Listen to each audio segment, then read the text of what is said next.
Good morning, July 21st. Be afraid, oh, I won't be afraid. Just as long as you stand by me. So darling, stand by me. Oh, stand by me. Oh, stand by me. Now, why did I play that? Well, because part of what I've been trying to do and talk about is that we're always thinking and trying to express ourselves, and the thing about it is you have to be seen first. You have to be seen first and to be acknowledged and validated. And sometimes we, seek this our entire lives without ever being seen. So most of my recordings for the past couple of days has been in regards to this lawsuit with Sutuna, Chief and Counsel, against the former lawyer Terry Braun. I try to record on my podcast as soon as I get off the phone with an acquaintance or somebody, or even, for that matter, if the conversation is going pretty well, I'll record it. Now, I wanted to give you some insight into how angry I am about this supposedly recovery center. Now, you might think, oh, well, what foundation does she have? And for me, it's just the reality or the lack of reality of what, like not being seen for 20 years, championing things that, are vital and essential to my family. And one of the ladies who's a relative of one of the victims of Nathan Chasing Horse, this victim, like I've mentioned her earlier, she appeared on the Fifth Estate, and she was 14 when Nathan introduced himself to her, and that he had taken her 3 times, and he even recorded her.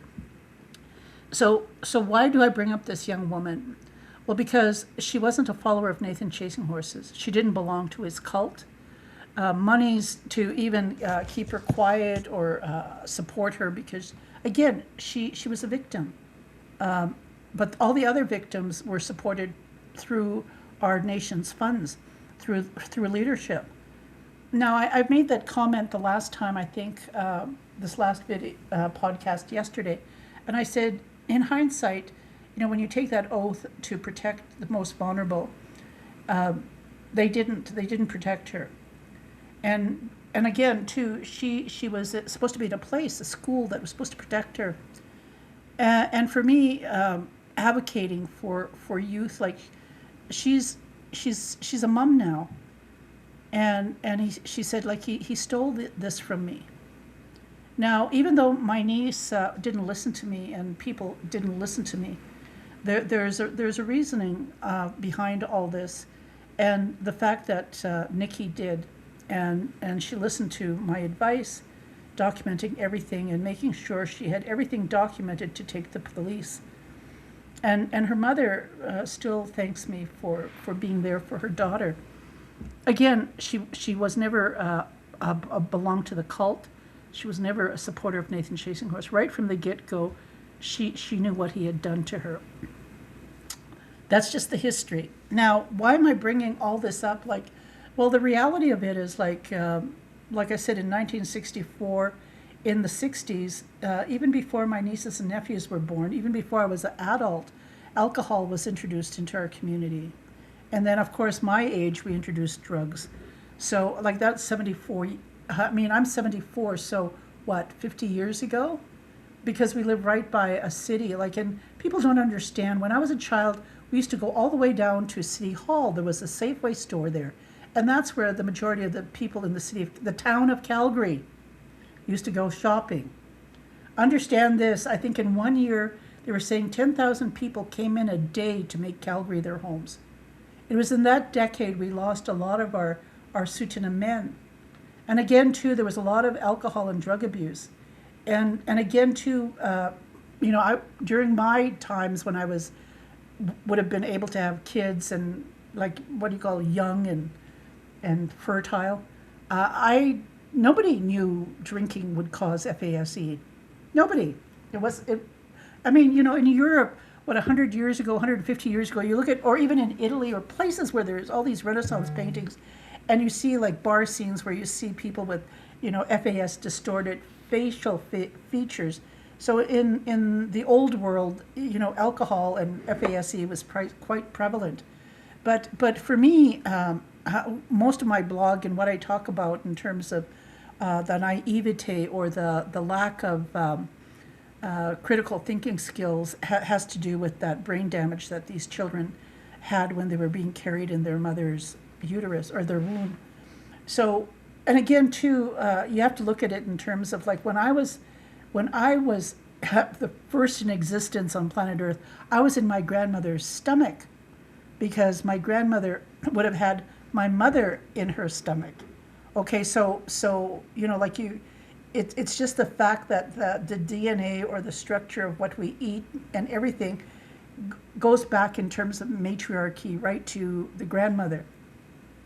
So that's why, like for me at 74 as an elder, and I look back and I'm going, no, I've never had children. I've never had grandchildren, but it's my relatives whose children and even my own family or the children like the women who married in, or like again, you got to understand we didn't understand this. So most of my, like the conversation I had this morning with a friend of mine is one of our childhood friends passed away, and he had so many children. She said, Marina, majority of them are FASE. And I said, yes, that's what's so disturbing about this recovery center. I said, all the money that could have been siphoned into our healthy living program, money that we could have tried to at least get some sort of sovereignty over the crisis that we're seeing.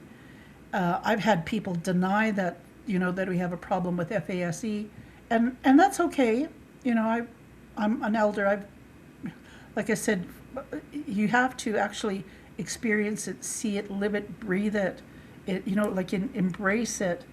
But part of my podcast is to let go of what I embraced. And that's why I advocate for sovereignty over our children. Like my friend said, there are so many thousands of our children in foster care system.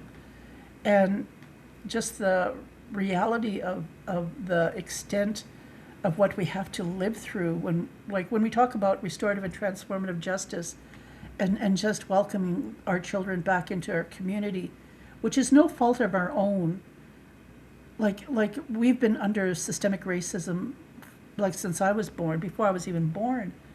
That legacy is still around, and part of my podcast is to dismantle these colonial ways of thinking and the constructs.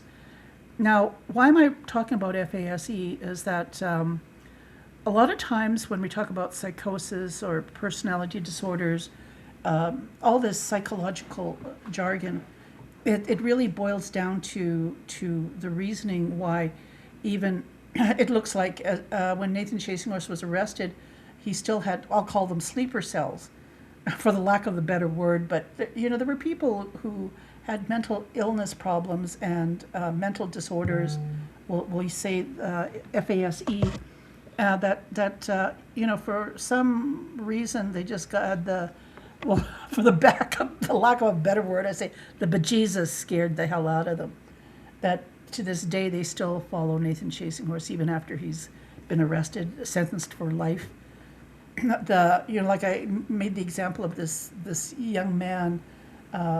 Like he stayed in my home because he was following Nathan Chasinghorse when Nathan was here supporting my brother with the Sundance, and how even after divorce he's got a 16-year-old son, and yet all of his money is going into paying a mortgage on a house that Nathan Chasinghorse's parents are living. Now, even that too, when it comes to monies, and that's why like this lawsuit and just like how the former chief is associated with this whole the money that came in. Like when I was talking to my friend, my childhood friend, I said, there's $100,000 that came in over a period of from the timeline, even before Roy Whitney was voted out. Like just the desperate need to want to get back into power, even after he was arrested. Like it's sort of diabolical, but when you realize like what he was trying to protect. And so my childhood friend says, Marina, last year they had a treaty conference. Where did they get the money from? And I said, well, look at this. This guy, I think Mareshi, paid 50,000 to, I don't know, there's this whole this whole spider web of monies that came in that was published. Again, I'm trying to say this has been published, documented. The monies that came in through Terry Braun, and just like the 3 point almost $4 million in project funds, just stuff that was paid out to Malika Homes, and what even allegedly directed payment of totaling 17 million to the total, like not even the total value to Malika Homes, when Malika only paid 10%, and that even contrary to the nation's procurement policies, like even from September 23, Mareshi Holdings, and like he like the denial of the corruption, and even like 40 million, like how agreement between Sutana and Malika Homes noted that the contractor had paid the nation 40,000 to community support initiatives according to the statement claim. But these funds were instead allegedly paid in 3 installments totaling 49,000.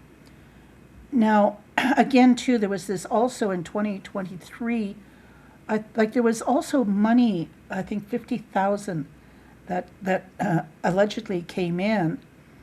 And let's see here, because again, the province is putting 350 million into 11 recovery centers. Now, again, we're talking about just 3 Indigenous communities that are supposedly earmarked for this. And even the Ministry of Mental Health and Addictions has been declining comments on this recovery center project. And the reality of it is like, when my childhood friend says, Regina Crowchild and Jeannie Crowchild did a treaty conference when there was no money. Where did they get that money? And I said, well, look at this. I said, look at the money that came in just in regards to this recovery center. That money had to have gone into that conference. So when Lance Miniwoons is, challenging Jeannie Crowchild, who's an elected band member now, her mother, Regina Crowchild, was voted out last term. And he says, you went to the FN conference, where's this money? Challenging my aunt, like you were a fiduciary for decades, talking about treaty. And he talked about the war chest.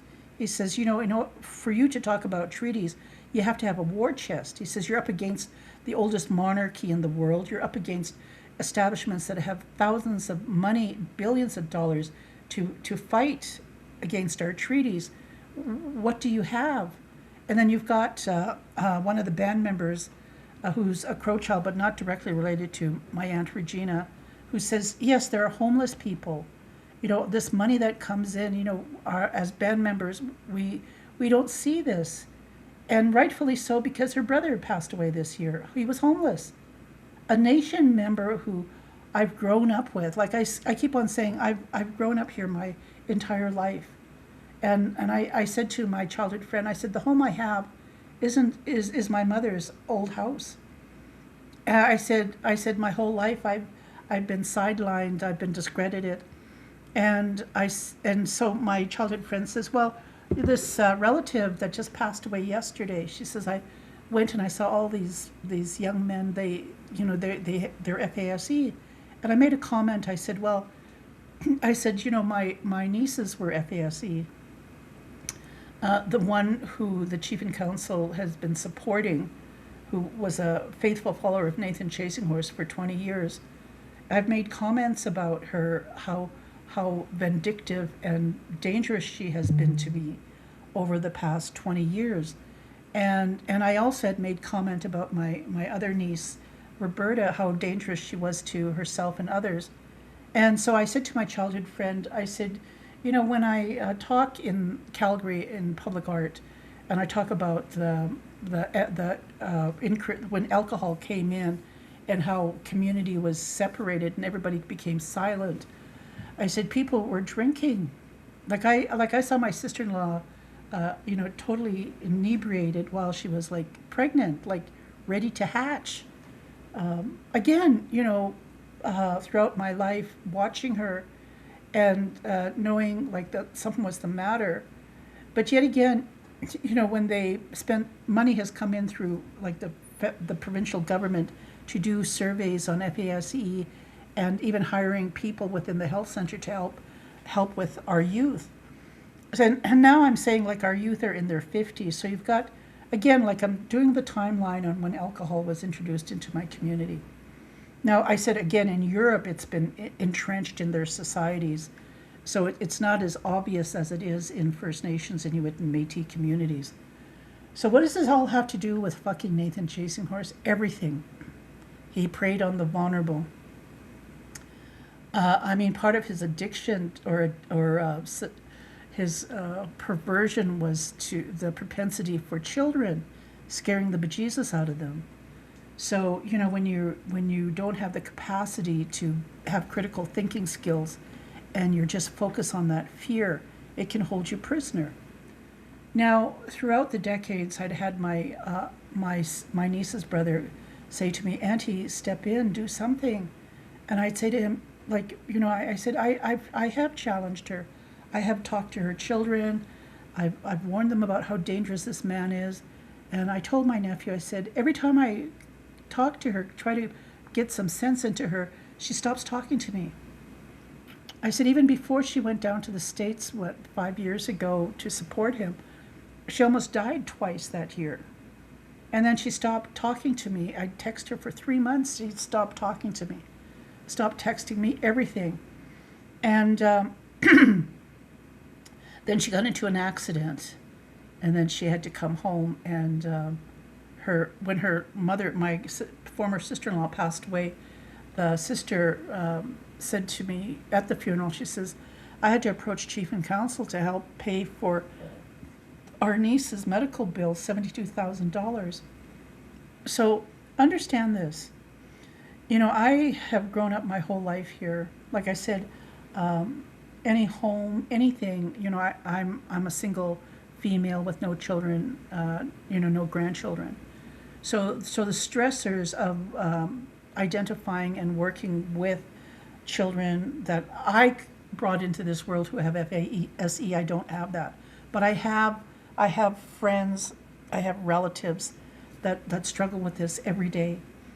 And so even though people who know my niece will look and say, oh, there's nothing the matter with her. And I'm going, no, there is. You know, because they're in denial that I have this certain skill set. Nobody saw me. So when I played this song, you know, Stand By Me, I said, you know, the whole important thing is like, you know, we're not alone. When somebody actually sees us for who we are, we're not alone. And for decades, like I wrote my blog, nobody saw me. At least I thought nobody saw me. And so I explained to my childhood friend who, again, you know, she didn't understand my whole reasoning to go down to Las Vegas. And I said to her, you know, Lance Mini Wounds and the struggles that he's having just to go through this lawsuit and just the battle he's got, I said, you know, he has the propensity to be a fiduciary, and a damn good one. But it's the discredit to all the people who were sort of systematically put into positions of power, and how money was siphoned in as long as you obeyed Roy Whitney. And again too, like because you know you're not going to bite the hand that feeds you. So that's why when I talk about this young woman who had the courage to, you know, try and get Nathan Chaser arrested, she was up against the whole establishment, the leadership. She was up against all of the followers of Nathan Chasing Horse and their mothers For 20 years, this young woman faced this. Now, again, too, all I could do was put something on my blog.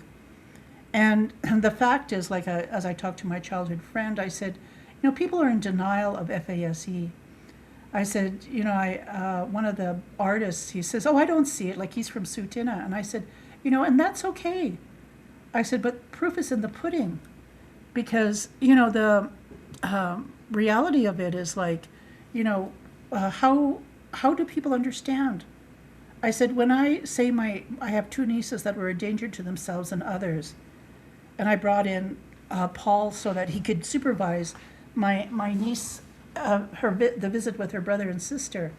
I said that was the key reason I had connection with him, because nobody would listen. My niece and nephew weren't under Child and Family; they weren't under the protection of the province. So as a fiduciary, like I'm the one. I wasn't getting paid for looking after them either, but I did. I had to take all this lateral violence from this one particular niece, and she had the right to be angry. This man ruined her life, this Nathan Chasing Horse, as well as my brother. And I said, like, he served his time. I mean, even my saying that, I'm going to have people say, oh, well, you supported him. I've had women do that on Facebook, saying that I'm a pedophile because I supported my brother. And the reality of it is like, no, I'm documenting. I'm saying this is, my niece was a danger to herself and others. And it even made it more extreme when she was sexually assaulted. And then my other niece had 2 children. And she's like, I think maybe 2 years older than Nathan. And the fact that, she's been such a loyal follower of his, paying money to him, servicing him. I mean, I told my childhood friend, part of the reason for me to go to Las Vegas was to meet these followers of Nathan Chasing Horse who I'd had correspondence with, because I wanted to at least have some sort of understanding of why my niece behaved the way she did, and what kind of narrative was she telling people. And the reality of it is that, for decades, Nathan would say to his followers, because you've got to understand he had like 350 followers. So when I talked to the group of followers that actually he hurt, they said, well, Marina, your niece would come in to camp and she'd say he wants this and he wants that, and then my niece goes up and fasts at Bear Butte, almost dies because of her diabetes. And this lady that I met in Las Vegas said, Marina, I even went to Sturgis Hospital to visit her. She says, and Nathan didn't even have the compassion to go visit her, one of his loyal followers. So even like for me to constantly try to have connection with my niece, even when she went down to the States and just wouldn't talk to me. Then she ends up getting in an accident and he doesn't give a damn. Like really, for all the money that her and her adult children paid out to this man. I mean, we can talk about the fellow in Ontario who, went fundraised and just so his son could be cured of cancer. Like all this stuff that people would give up, just to, I don't know the rationale behind my 52-year-old niece, but like the reality of it is like she people say, well, she's not following him anymore because he's arrested serving life, and and I say no, the reality of it, I said even the fact that she had disclosed to the tribal police that she'd been sexually assaulted by his followers, and the tribal police are telling me that, well, she's not following him anymore. And I said, well, I have documentations to the contrary. I said, the lady who did the podcast, who interviewed me and Paul, I said, she's got all the text and messages that my niece had sent her. I said, because this lady's had death threats and all this social stuff because of the nature of her podcasts.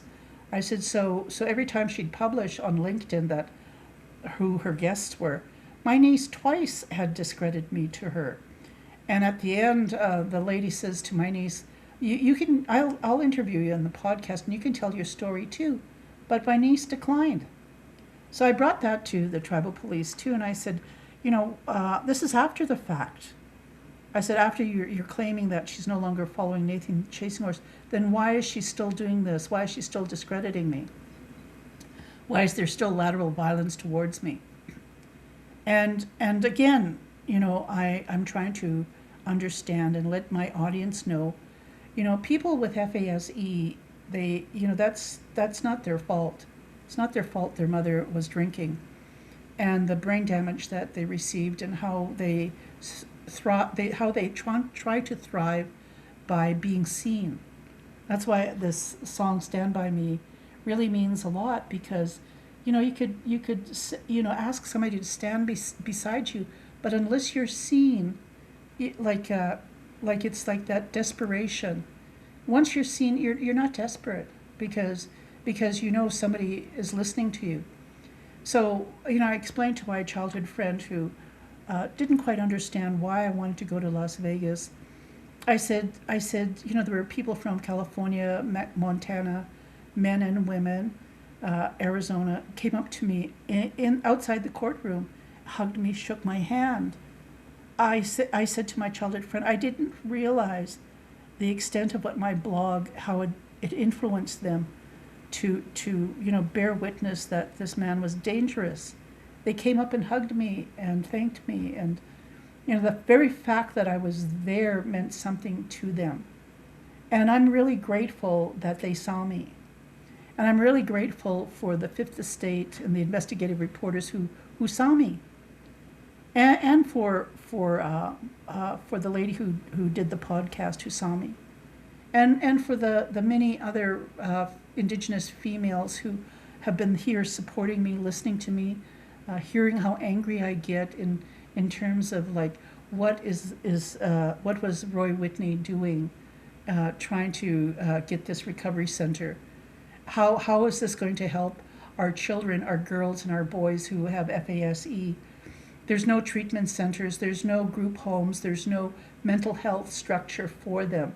And yet, when we have healthy living and the health center and grassroots people who are trying, our youth go downtown and try and bring, our people who are suffering with addictions with no fault of their own because they have FASE, trying to help them so that they don't die on the streets or don't overdose.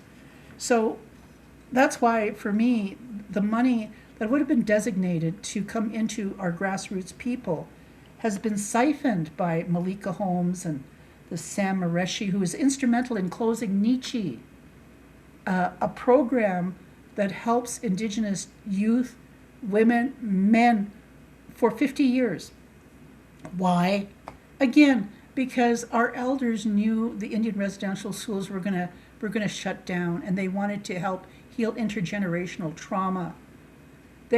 Those are the grassroots people that created Nietzsche Institute. And what the hell does Danielle Smith do? She gives and parties with Roy Whitney. And then what does he do? The stud, I wouldn't call him a horse, sage, because he's this sage, this deer, male deer, sends the does out into the field to see if the coast is clear. And my aunt was one of them. And he had a lot of people he sent out there to see if the coast is clear at their expense, at their reputation. And they took it. She goes up there, reads a letter saying Roy Whitney is not associated with Danielle Smith. And yet the proof is in from 2023 until he was voted out of office, all that money that came in, just so that Malika Holmes could have their sticky hands in Sutana, Enoch, and Métis Nation. It's like the dismantling of all the hard work of Indigenous men and women who are dead now. For 50 years, building up the Native Women's Shelter, for example, Nietzsche Institute. We have, these are people, grassroots people, who have their hard-earned, frontline workers. People I talk about, non-Indigenous people. Do you have the guts and the courage to go into homes and to see all that, to see how dangerous people are, and to try and help them. Like, that's just what makes me so angry. When you have people who, are like, oh, this Puritan ideology of white supremacy, and, like they have privilege, and oh my goodness, look how unjust we are as white people. I'm going, come on, get off that fucking cross and give the wood. We need it for a fucking sweat. Shit. I mean, really, I get so angry because, like, for 20 years, even before that, like even 50 years ago, like I said, when alcohol was introduced into Indigenous communities in Alberta, I saw that shift. I saw that shift. Our communities used to all come together, people were talking, and then all of a sudden, in the 60s, 64, my grandmother and the Ladies Auxiliary, they fundraised, rented a tent, and started our first powwow. Now, this weekend, we're having a huge powwow. We have rodeo, powwow, golf tournament, fast pitch, hand game. Like, that's how big it's grown. But it started off with people selling secondhand clothes, bake sales. Because my grandmother was from Dakota Nation. I was 12 or 15 when they had the first powwow here, and so understand this: Dakota Nation would have already had been having their Wachipi, they call that powwow Wachipi in Dakota Sioux, already 21 years by the time Tsuut'ina started theirs. And so, this whole, in the 70s, all of a sudden it was okay for Indigenous people to practice spirituality because it was outlawed. But yet again, because of Western Canada and just the invisible wall between Eastern Canada and the 100 years before they had to deal with systemic racism before us, the things and the very spirit of helping was institutionalized and documented in the very policies of the Native Women's Shelter and Nietzsche Institute. Now, mind you, everybody, we're not all perfect, and employees, all those employees too, they're not all perfect. But I wanted to stress that. When we were so enmeshed in the fact that we didn't know drinking would cause FASE, and the fact that we didn't understand just what brain damage does. And so no matter how much I tried to reach my nieces, it was impossible. Because it's one thing to not have been traumatized or sexually assaulted. And for whatever reason, because I don't know the upbringing of my niece, the one that followed Nathan, because, I just wasn't around. I don't know anything about, the trauma she carried. All I know is that, my trying to advocate and warn people about him, he used her. He used her like he used like that woman with her 7-year-old child. For 20 years, he used women like that, and again, that's what basically got him in the first place, is like just the abuse. He just languishly, just like nonchalantly did it. It's like, serve me, kiss my big toe and they'll do it. I use that analogy, it's very vulgar, I know, but the reality of it is just the propensity for women to hate women so much. And the brunt of it, like I sort of sensed it, but then to actually meet the supporters who validated, yes, Marina, he did tell us about you. And like I said, the one lady came up and she came up to our powwow and she told me, and I told my childhood friend, I said, yeah, at our powwow, she said, I was looking for Marina Crane because I'd heard she was so in love with Nathan Chasing Horse, and all the emails and all this thing that she was so madly, jilted by this man. And I told my childhood friend from Tsuut'ina, I said, yeah, and when she saw me, she said, I just saw Grandma. And I told my friend, I said, this is the whole point. All these followers for years, Nathan and my niece and certain people, probably this woman who stayed in my home, all discredited me. Never, and people listened, never even knowing me, never wanting to see me. But the fact that I went down to Las Vegas so they could actually see me, meet me, listen to me, understand where I was coming from, and for me to understand the relationship with my niece. And they heard about my other niece, and I told them the truth. I told them the truth about my brother going to jail, and just the whole way the community was supporting Nathan. And even too, like, do people even realize, like I even networked with some of his baby mamas who were trying to get child support. See, and that was part of the initial way of thinking, trying to help my niece, because, my brother paid child support ever since he divorced their mother, the mom who at her funeral, her sister said, that chief and council paid the $72,000 for our niece's medical bills when she got injured in the States. It's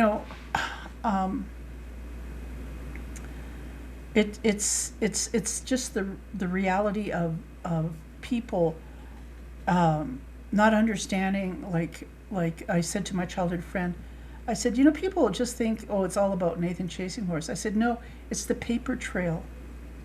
It's the leadership supporting this man, even though members within the community like myself are warning people. I said, and people, using lateral violence against me, trying to discredit me. And the fact too, like, it was very healing for me to have those supporters come up and hug me and show me respect. And I was just like totally overwhelmed, and I thought, they read my blog? And then to have, like, the one lady says, Marina, we were drinking the Kool-Aid. Like, that was her way of apologizing to me. We were drinking the Kool-Aid. And so, like I said, I have two nieces that were drinking the Kool-Aid. But part of the drinking of the Kool-Aid had to do with the fact that they had been brain damaged, in their mothers when they were being created, for no fault of their own. But it's the repercussions of me dealing with them because they were FASE, and how dangerous they were to themselves and others. So yes, the crisis, when people deny that, oh, there's no FASE, I'm going, no, I'm doing this podcast. I work, and I do work in the city with youth.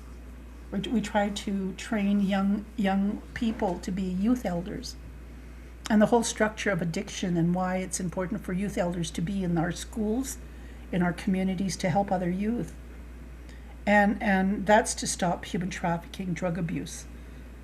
Now, when you have children who are carriers of FASE, and they have some are like just the severity of critical thinking skills, or the lack of it. My last weekend in Dakota Nation, my cousin's granddaughter overdosed. She's FASE, and a lot of people are in denial, even family.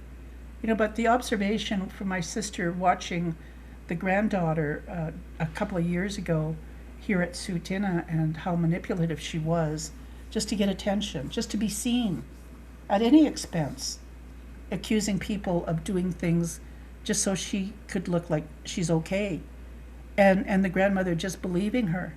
So a lot of this FASE and the need for attention, the need to be seen, can be used and manipulated by people who want to control them.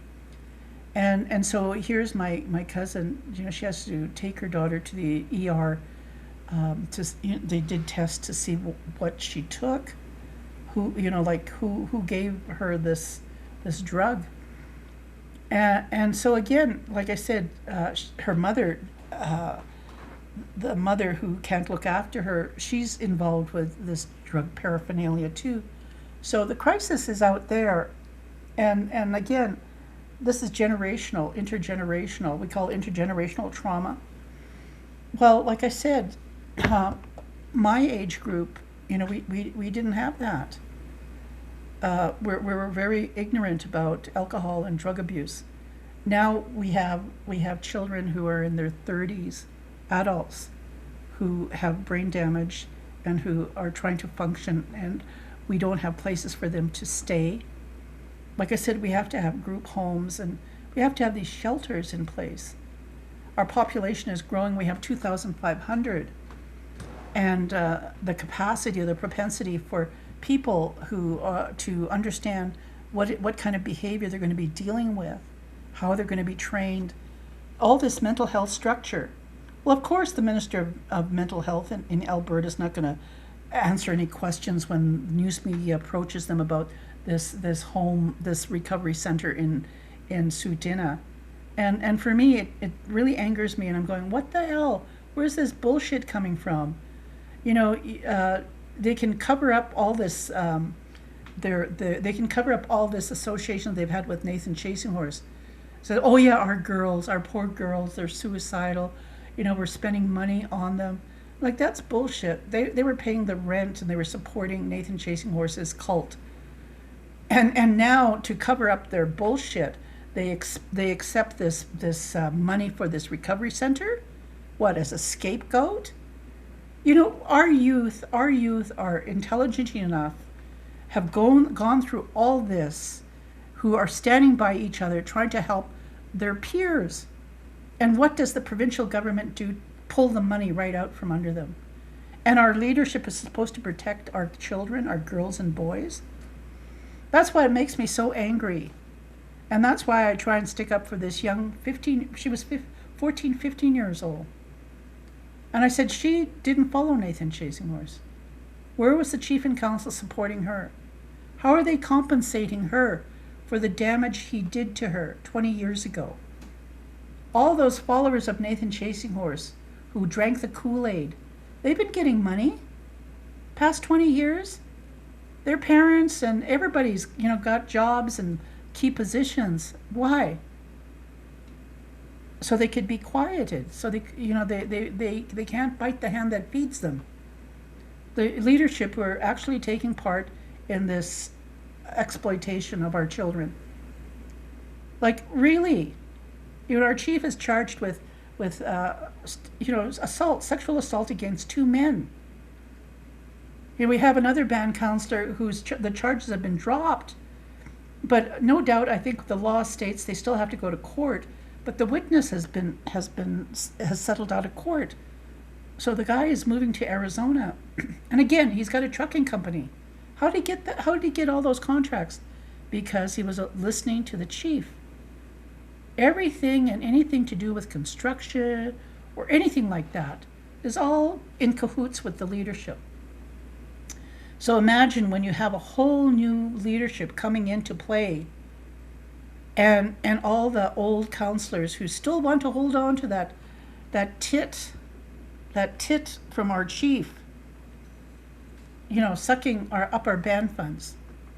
Like, I'm pretty damn sure that, like, that 100,000 that came in from Sam Mareshi or Malika Holmes through Terry Braun, whatever the hell's going to come out of the fucking woodwork. Shit, you know, that lady who lost her brother, you know, he was homeless. You know, and for me, when I look at my own home, and I'm 64, I haven't ever received a home. And yet you've got women who marry in, get a home. You get anybody who obeys, you know, the powers that be, that get away with stuff. You know, you have a trucking company and you get contracts because you obey the chief and council. Like, come on. You know, Lance Miniwounds made his millions off reserve in another country. And he's here to help. And he warned my cousin Jeannie to stop it. Stop putting it out on Facebook. You know, there's enough evidence for defamation of character when they got up and spoke at our band meeting. All that is taped. Like, there's so much documentation of them slandering him. And yet because they're so used to doing that to just the general population within the community, that they think they can still get away with it. So for me, when you have this recovery center, and again, who am I? Who the hell am I? I'm not a fucking therapist, social worker, lawyer, doctor, Indian chief. No, I'm just a female, I shouldn't say just, I laugh at myself because like really, I'm just grateful to be seen. I'm grateful that people listen to my podcast. Like I'm just grateful that I can do what I can and enjoy every minute of my life and to champion like the most vulnerable, our children who it's not their fault that their parents drank. It's not their fault they were born into a systemic racist system and that they don't have the critical thinking skills to dismantle it. Well, for me, I do. And no matter how much people want to hurt me, it's okay. I try to be there for my friends whose grandchildren overdose or whose granddaughters are running away from violence. You know, I'm there. I'm their ear. I'm their support. And isn't that what leadership is supposed to do? Like to be there in the most difficult places and to be there when life is so ugly and people just are in full grief. You know, our central nervous system is set up in such a way. I was talking like again this morning, and I tried to do my podcast so that it's fresh in my memory, so I can share this with you. She says, Marina, you know, everybody, when I hugged them, their bodies were just hot. I said, yes. I said, because our central nervous system is set up in such a way. I said, in brain development or even healthy balance, I said, you know, if we give up gambling addiction, like a gambling, or if we give up pornography, like getting addicted to pornography, or if we give up going to fast foods, like addiction of eating unhealthy foods. I said, so if you got these three things, I said, if you got gambling, porn, and healthy foods, and you give that up for 3 months, your central nervous system changes. I said, so sometimes we don't even know at a conscious level what we're creating, what we're enabling our own mental health when a crisis happens. You know, and so we're talking about death and dying and how every day we, in our First Nations, Inuit, and Métis communities, we face this. Now, I said, so when, and I said, this is going to be triggering to you. I said, but I'm going to talk about human trafficking. I said, when they abduct these children from foster homes or wherever they steal them from, and we've got an autistic child who's been missing in Calgary for 5 days. I said, you know, in human trafficking, as soon as they have an alert, they go right to the airports to try, because they're so skilled, these traffickers, to get these children flown out of the country. I said, and yet, what, 70% of human traffickers are female. So 30% of those men, like when they get these children, they'll have sex with them all day, all night for 4 days. Their central nervous system starts, you know, like their bodies are reacting to this, and their bodies start heating up.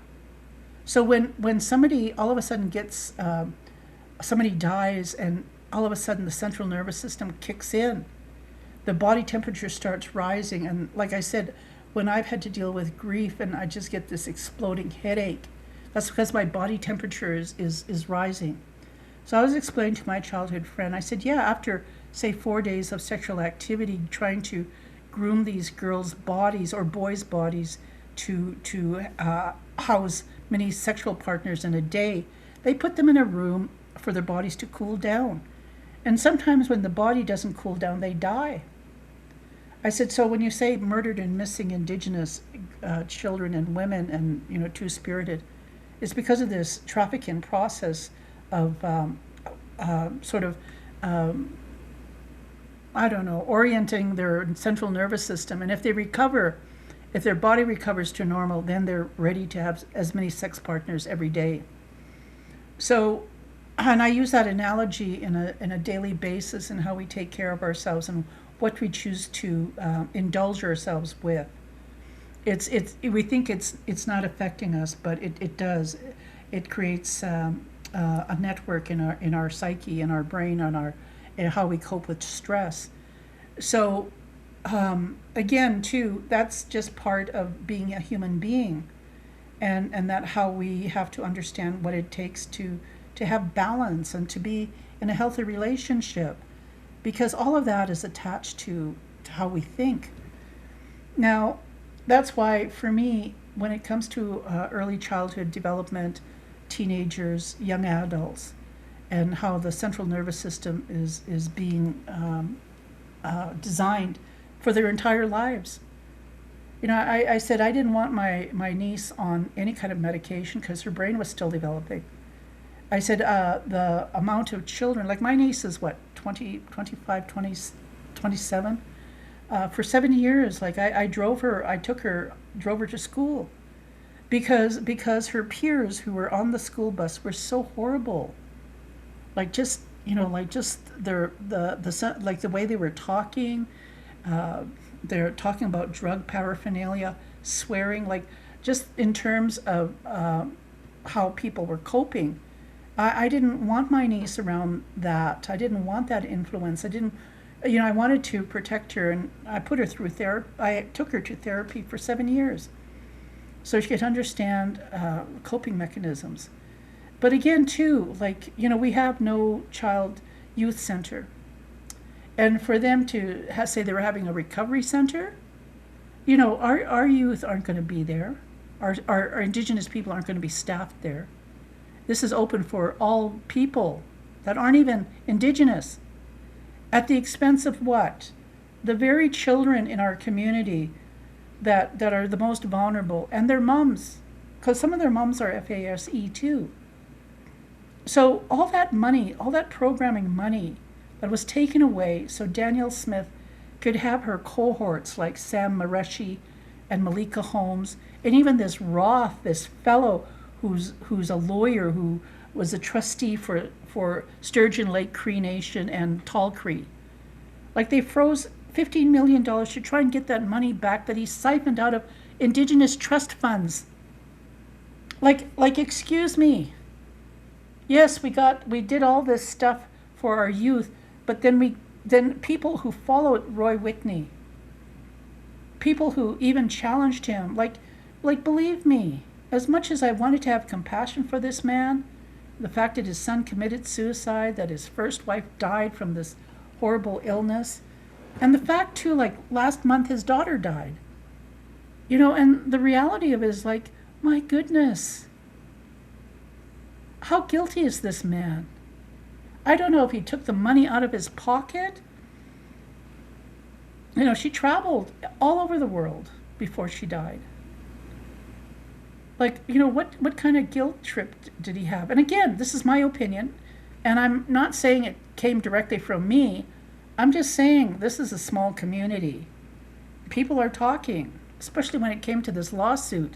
You know, people are going, what's going on? And I said, well, this is my whole point. When Nathan Chasing Horse was arrested, all those followers, all that money to bring them home, like even paying, like my niece, that $72,000 for medical bills. All a select few of our nation people were groomed by Roy Whitney. And I said, it didn't come out of his pocket. It came out of our band funds. I said, why do you think, you know, people think I'm harping about Nathan Chasing Horse? I said, I'm harping about the fact of how he was supported by our leadership. And what do? We look the other way and we look at Marina Crane and say, oh, how unstable is she? You know, or like what they're doing to Lance Mini Wounds right now. I'm going, you know, come on, people. Really? You know, I know I'm educated. I know my work skill. I know how I've, you know, had to work my whole life to be seen. And you know, when people saw me, especially in systemic racist Utah, I was like one of the lost tribes. I was never going to get to heaven because I was never going to get married in the Mormon temple. You know, I was a lost cause to begin with. So here I am, you know, like I'm a single Indigenous elder woman. Who the hell wants to have sex with me? She's an old crow. I'm going, Oh my goodness, give it up. Give it up. Say what you want to say about me and anything. But damn it, you leave my nieces and nephews and my siblings alone.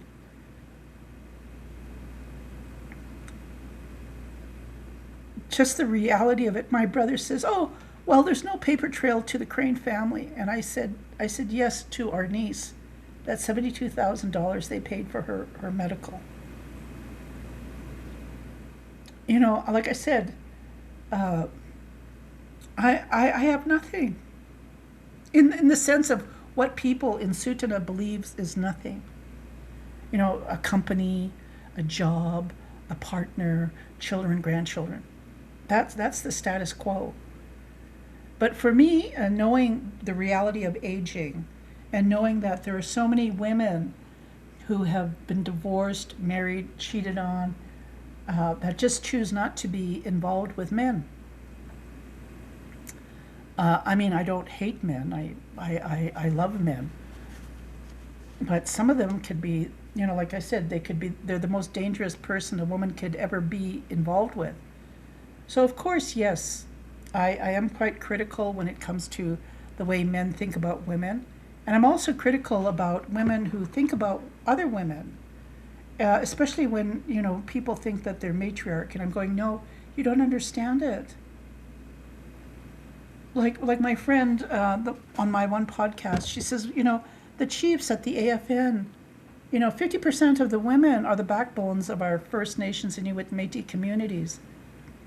The men don't understand, the workforce of Indigenous women in First Nations, Métis, and Inuit communities, raising their children and grandchildren and great-grandchildren.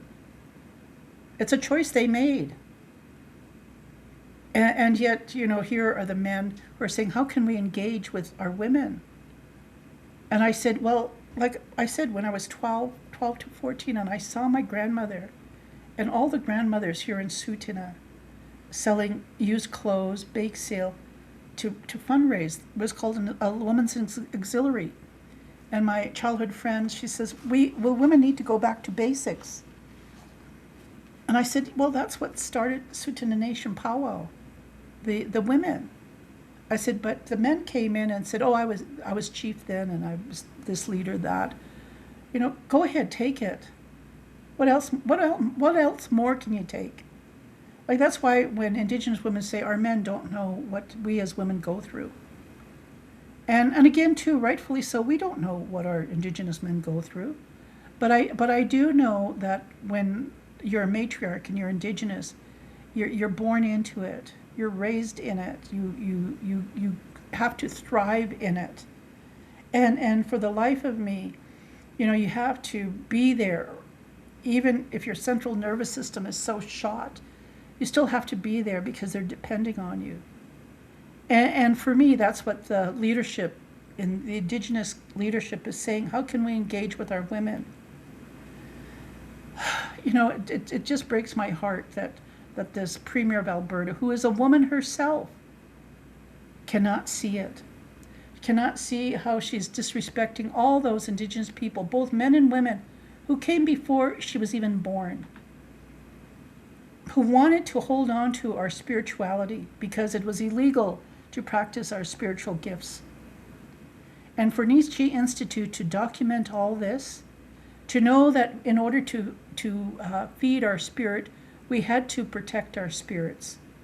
Because in order to heal, our spirits have to be well.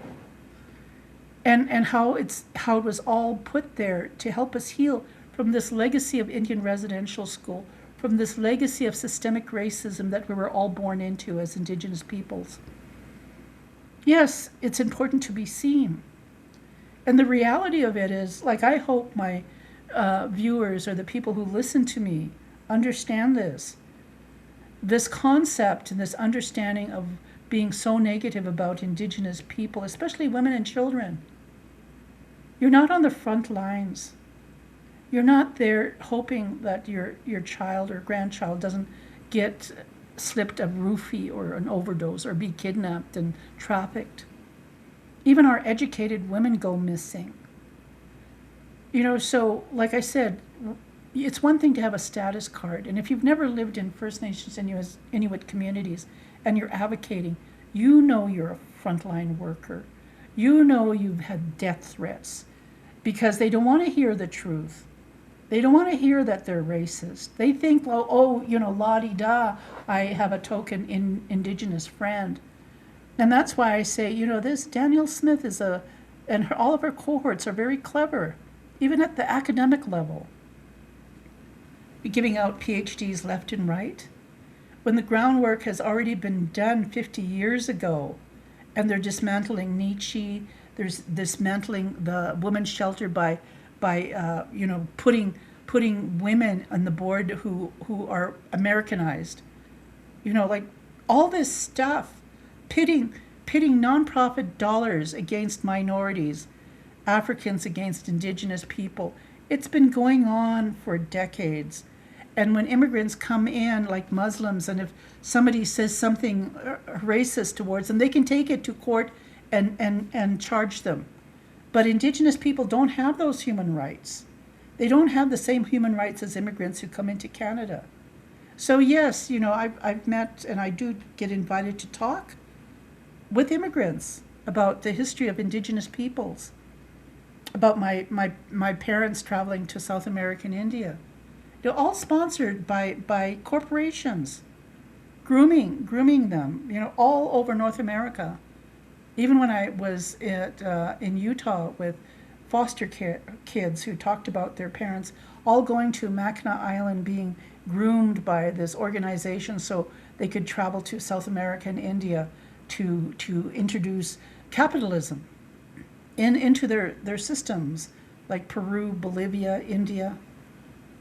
Big corporations. So what Donald Trump is doing, and Putin grooming and putting money with the Alberta Premier of Alberta, that's nothing. Indigenous people have been going through this ever since they discovered oil in Alberta. Industrial school, residential school, Stampede Board, Enbridge. Look at the human circus. When they first discovered oil, they didn't give a damn about Indigenous rights. We had to have a ticket to just leave the community to go into the city of Calgary. And then the trafficking of those oil workers from up north coming into Calgary, for prostituting Indigenous girls? That's historical with the Calgary Stampede. And again, too, statistics. The more divorces happen, more children are apprehended. Just the trafficking during that whole, humanity saying, give it, you have the right to walk around with alcohol, drinking it in public during the Stampede. My friend in Edmonton, she says, oh, Edmontonians, we're not like that. We don't wear cowboy hats. Every company, every store in Edmonton doesn't wear cowboy hats, and we don't put shit on our cowboy boots. I had to laugh because it's true. Calgary goes all out for an oil company. Why? Because we're the only city in the entire country of Canada that is so Americanized. Why? Shit. I lived in the States on my own dime, with no help from the chief and council, nothing. I used to sell fry bread and tacos just so I could go move back and forth and make extra money with the help of my family. When I say I'm really angry at how things turned out because people just thought that somehow Marina Crane had this magic bag of cash. That magic bag of cash is called hard fucking work. Really. You can say, oh, what the hell, she's a bitter old hag. Go ahead, say it. I'm living my best life. People see me. People validate me. All this work, 20 years of it, and even before that, in my early 20s, trying to get a place for myself, after I was brutally assaulted so I could not be a burden to my parents, putting the budget together for the first daycare center so I could live in the basement as a janitor. Then by 24, 25, after my father passed away, my mother could have easily just gave up. But I was there, I supported her, I helped her establish the first budget for the detox treatment center because of the lateral violence she was experiencing as a widow.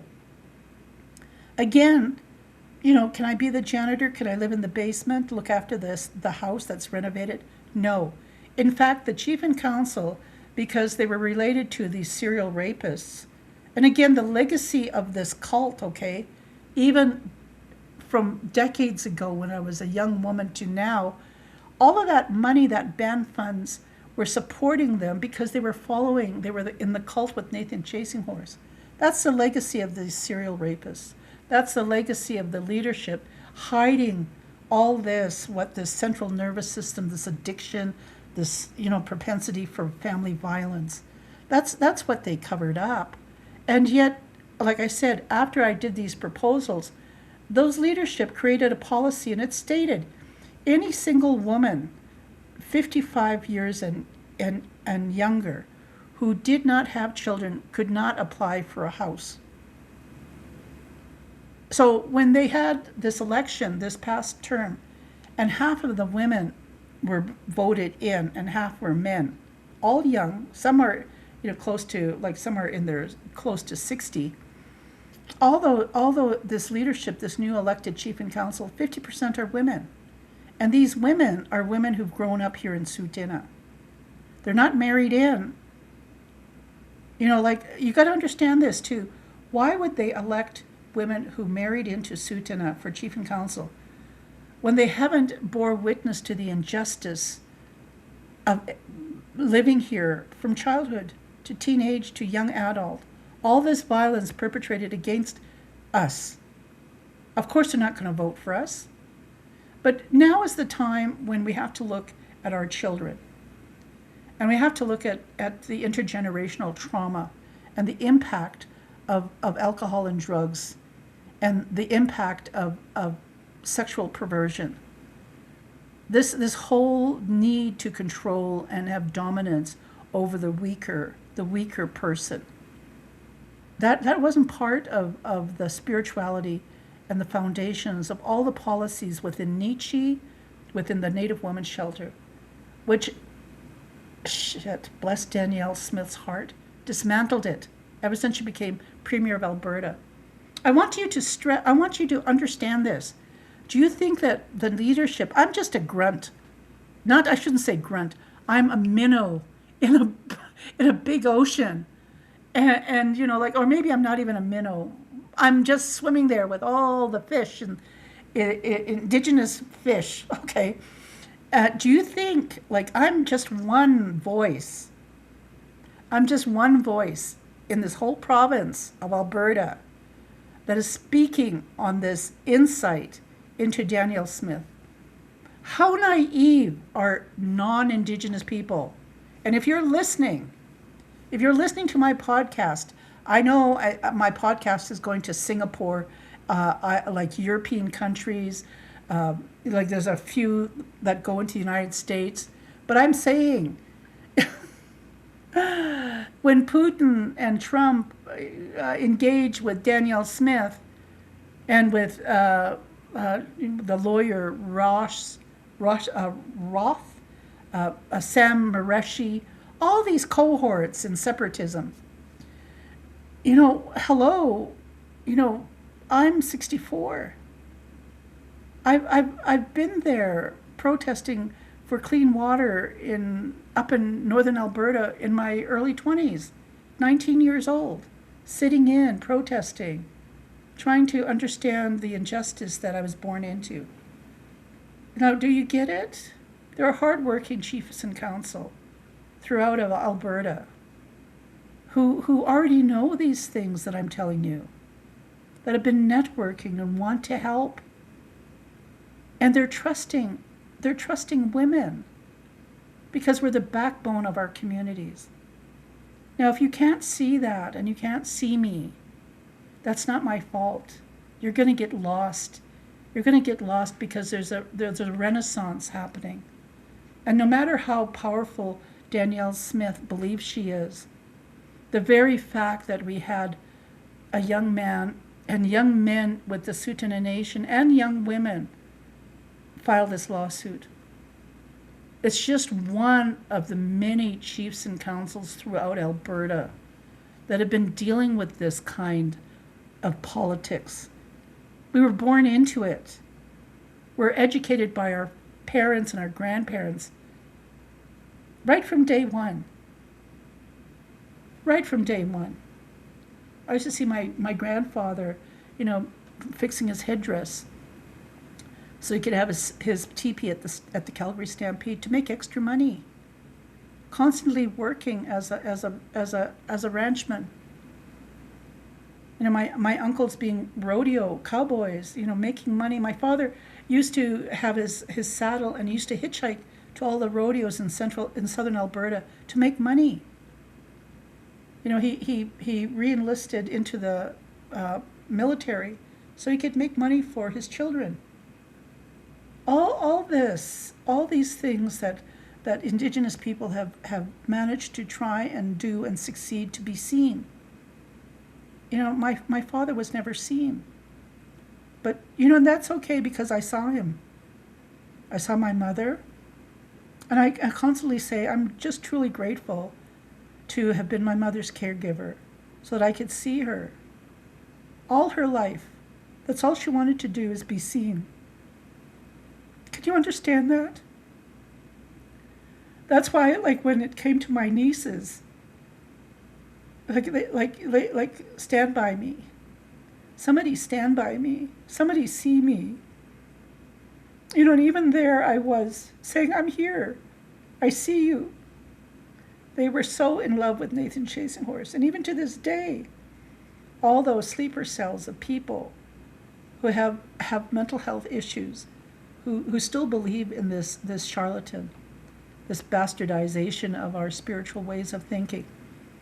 When we had the very foundations of our spirit documented in curriculum through Nietzsche Institute, through the people who were going through recovery, who went through that whole phase of dry drunk and their own mental health issues. We have that. We have those battle scars. And those people taught their children. Even now, the new chiefs in council that go to the AFN, they are victims of foster care systems. They are victims of being sexually violated in the foster care system, who are now leaders in their communities.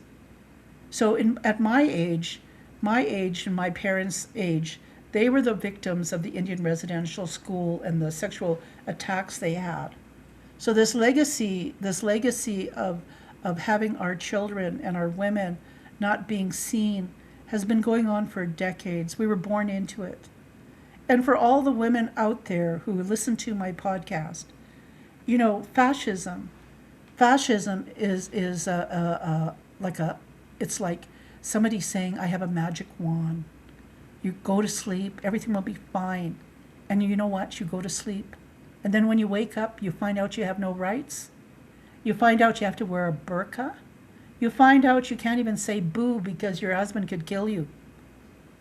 Like in the 70s in Iran, women were able to be doctors, lawyers, and leaders. And in Alberta, we're very cautious. And the more non-Indigenous women with privilege, who can get up and swear at Danielle Smith and say, take your fascist pancakes, and become like a trend, get notoriety. Good. It takes young people, it takes people, women, to stand up and say, enough. Where are all these, like I said, my white friend struggles. She's 65. All these women who grew up in this system where they were privileged. Now, as they're elderly, they're being treated differently. So, when I talk about mental health and the central nervous system as a human being, we try to take care of ourselves. Take care of yourselves. Be mindful of the activities you take part in. I'm not perfect. I'm struggling. But the reality of it is what would I do if I didn't do the podcast? What would I do if I didn't network with women all across Canada? And I'm not just one Indigenous elder woman. There are thousands of Indigenous women across Canada who've been networking for decades. And we are the foundation of our Indigenous people. So, I just wanted to put that out there, and I hope the people who are listening from other countries, understand we're living in a very fragile state, especially when Alberta's the third largest oil producer in the world. We're living in a very fragile situation, and we need to all understand what fascism is. Again, I'm really grateful for the ability to do a podcast and to post it, and that people are actually interested in listening to what I have to say. But again, too, I'm just one of many fish in the sea. And some of us can be seen and others can't. So with that, I bid you a good day. I still have to finish my coffee. And again, like I said, when I get off the phone with someone and I have this epiphany, like just this whole dialogue of like, oh my goodness, like how many years has it taken? How many years has it taken for people to actually see this young 15-year-old who was not a cult member of Nathan Chasing Horse, who was supposed to be protected by leadership? That leadership failed her. I still champion the fact that they should compensate her. They have victim services, but yet she I don't think she's eligible. But for all the cover up and all the money that Chief Roy Whitney spent on his so-called supporters that were part of this cult, it's time to be accountable. Because somewhere, someplace, like I lost one of my nieces, and basically I've lost my other niece, because for decades, I tried, and for me as an elder, I don't have the energy to continue trying with her. I don't. The energy that I have are for those nieces and nephews and family members who will listen, or even for strangers. My cohorts and allies. Yeah, I'm just grateful that when they listen to me, it's intent. They're focused on my every word, and I'm so grateful to be seen this way. So if you're one of them listening to me, thank you from the bottom of my heart. If you didn't see me, I wouldn't be putting this podcast out there.